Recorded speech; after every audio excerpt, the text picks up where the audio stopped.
Hi guys! Kumusta kayong lahat? Gagawa tayo ngayon ng hot cake Filipino style. Unahin natin yung mga dry ingredients. 1 cup of flour, all-purpose flour. 1/4 teaspoon salt. 1/2 teaspoon of baking powder. 1/3 cup of white sugar. Mix lang natin. Isunod natin yung wet ingredients. 1 cup milk. Pwede kayong gumamit ng tubig. Vanilla extract. 1/2 teaspoon.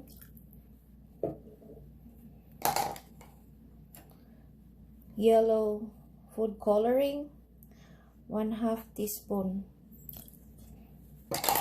Mix lang. 1 egg.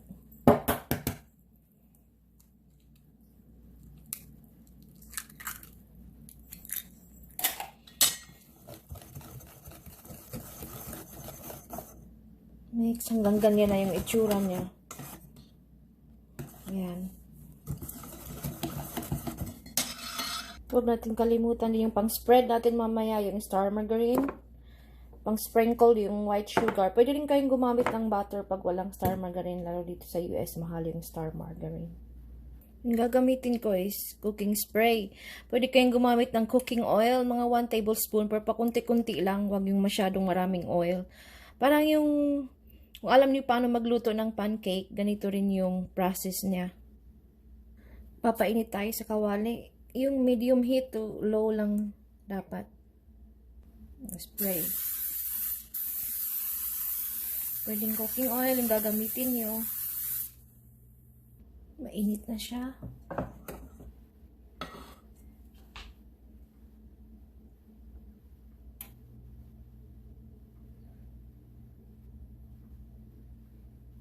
Spread nyo lang.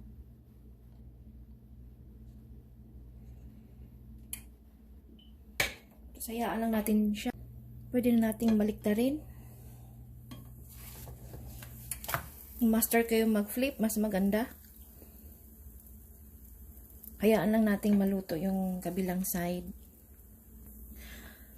Kunin na natin siya para mag-spread na tayo ng butter or margarine.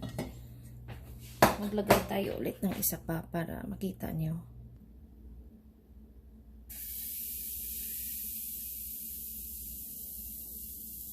Parang pancake lang yung process.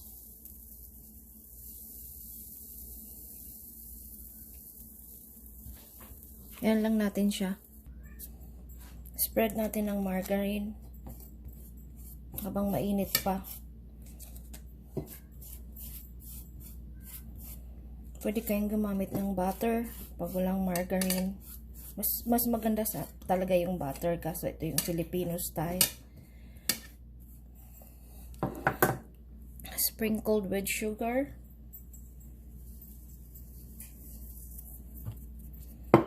Yan na. Tapos i-fold na lang natin. Yan. Flip.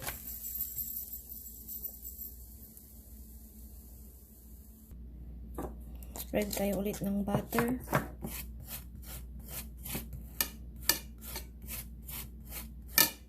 Tama lang. Kunti lang ilalagay ko ang mahal ng margarine. I mean margarine pala, hindi butter. Pwedeng butter, pwedeng margarine. Mahal ang margarine dito kaya kunti lang ilalagay ko. Katulad dyan sa Pinas, pwede kayong bumili sa palengke. Yan, tapos i-fold na lang natin siya ulit. Tapos yun na yung